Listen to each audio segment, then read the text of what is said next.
Esse é o kit de som ambiente. Vou mostrar o kit de som ambiente para até 20 caixas de som. Esse aqui é o AB100. Esse amplificador é fera, muito bom. Você pode, facinho de ligar. Você tem duas entradas, volume, microfone, equalização. Vai tudo marcadinho aqui no kit de som para ter 20 caixas. Aqui ó, as letrinhas para ligar. Então eu vou montar esse kit aqui agora para fazer o teste aqui. Vamos ligar aqui ó, no amplificador, este lado no amplificador. É só ligar o amarelo no positivo, no preto, beleza? O outro lado dele ó, caixa de som linha 210 volts. Então dentro dessa caixa de som aqui tem um transformador.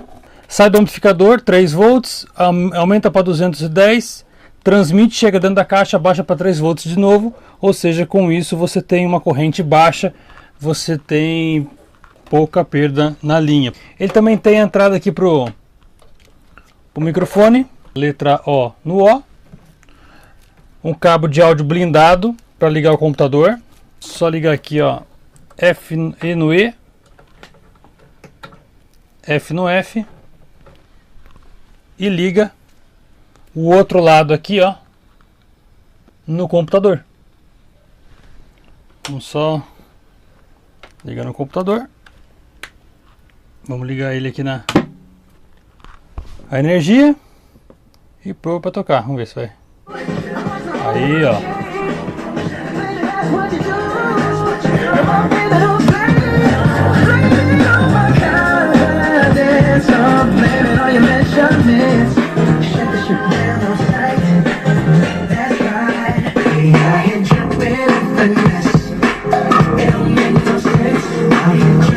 Precisa de um kit desse, fala com a Fato Soluções que a gente faz um kit, monta um kit para você, para o seu eletricista instalar aí, não precisa entender nada de som ambiente, a gente faz tudo para você, manda o kit montadinho, só chegar na loja e instalar. A instalação das caixas, aqui, é em paralelo, tudo em paralelo. Tem essa caixa aqui, vai ligar a próxima caixa, preto no preto, vermelho no vermelho, ligando em paralelo, que nem ligar lâmpada.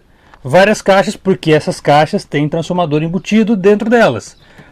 Esse aqui é a tecnologia mais avançada que tem, de alta tensão, substitui a linha antiga de 70 volts. Beleza?